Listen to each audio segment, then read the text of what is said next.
So let me show you how I saved my first $100,000. Most of you don't know my story, but I once had over $110,000 in total consumer debt. I felt absolutely sick to my stomach when I first calculated my net worth. And I made a lot of mistakes in my 20s, but I swore to myself that I would never get myself into that type of situation again.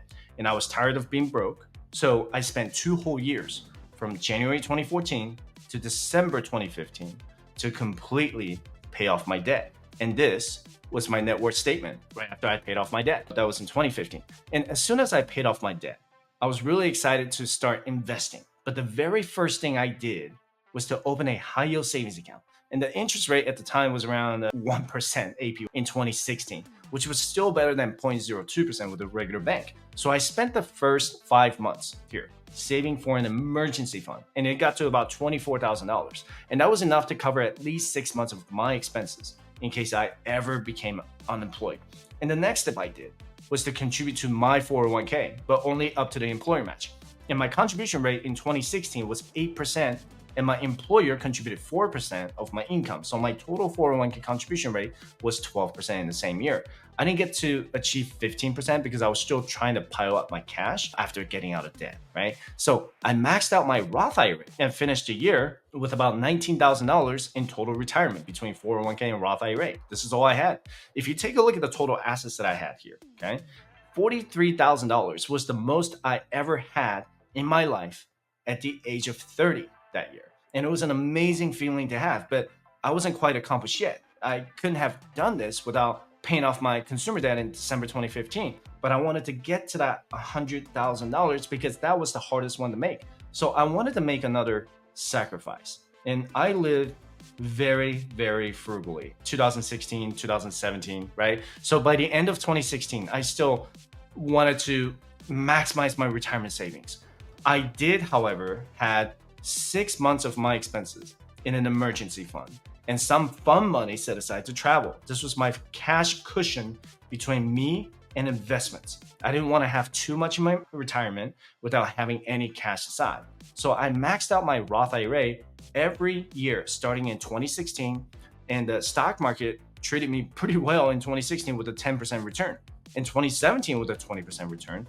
And 2018 was really discouraging for me because I'm like, why is everything going down, right? But 2019 gave me another whopping 28% return. And I was 100% invested in the S&P 500 because I didn't know any better, but the S&P 500 at the time, and even with a negative 6% loss in 2018, I still had a 13% average annual return between those 4 years. And I really wish that I had maxed out my 2015 Roth IRA contribution, but it's too late for me to go back in time now. So do not miss out your Roth IRA contribution, okay? By the way, I am so fired up to announce the launch of my private FIRE community for people just like you and me who are passionate about investing, saving, and achieving financial independence and exploring different possibilities to retire early. My private community will allow you to connect with me on the platform and get in touch with other like-minded individuals or couples who are just as serious as you are with the FIRE movement. As a member of my private community, you'll get resources like investing, saving, paying off debt, or finding the right place to grow your money.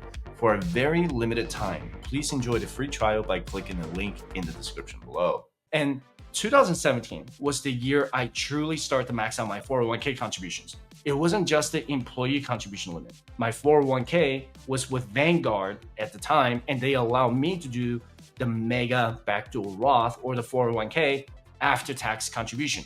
I made the employee contribution of $18,000. My employer contributed another $6,000, and I contributed an additional $30,000 at under the after-tax bucket. Not every employer offers this. So I was happy that I had the opportunity to do so. I had the after-tax contribution in my 401k roll over to my Roth IRA with Vanguard, or what's called in-service withdrawals to my Roth IRA. That was a life-changing moment for my investment journey because the S&P 500 finished with about a 20% return that year. So I'm not going to say that I did 100% of the work, but I had some luck on my side too. But my 401k and Roth IRA combined finished the year with about $70,000. My total assets by mid-2018 were already 6 figures. I continued to do the mega backdoor Roth 2 more times in 2018 and 2019. Then I stopped doing it in 2020 because I wanted to have more cash set aside to travel more. My savings rate was extremely high because my expenses were really low and I was still living like, I was trying to pay off my debt. But kind of thinking back, I really wish that I had enjoyed my time a little bit more. But I also didn't want to have most of my assets tied up in my retirement account. So I reallocated some of those assets into my taxable brokerage account instead. And I also realized that I didn't want to sacrifice everything and not enjoy the moment while I was investing for financial independence. I wanted to take my daughter on a Disney cruise and take my mom to Hawaii. I took my wife to New York for a nice dinner because I had no consumer debt, right? And the decision to make the sacrifice to pay off $110,000 in consumer debt by December 2015 really opened up a whole new door for me to invest in my retirement. I didn't even start investing in my taxable brokerage account until 2018 because I needed to catch up on my retirement as soon as possible. If you think it's impossible for you to save your first $100,000, just ask my community members. They all got their trophies from me because they focused on their goal of becoming financially independent. Investing your first $100,000 is your first goal. And then becoming a net worth millionaire is your next goal. You will get there. Just stay focused on your plan and don't give up. And you can join my private FIRE community by visiting firestation.com/community or schedule a consultation with me by visiting firestation.com/consultation. And this has been another beast of a video, and I hope you got a lot out of it.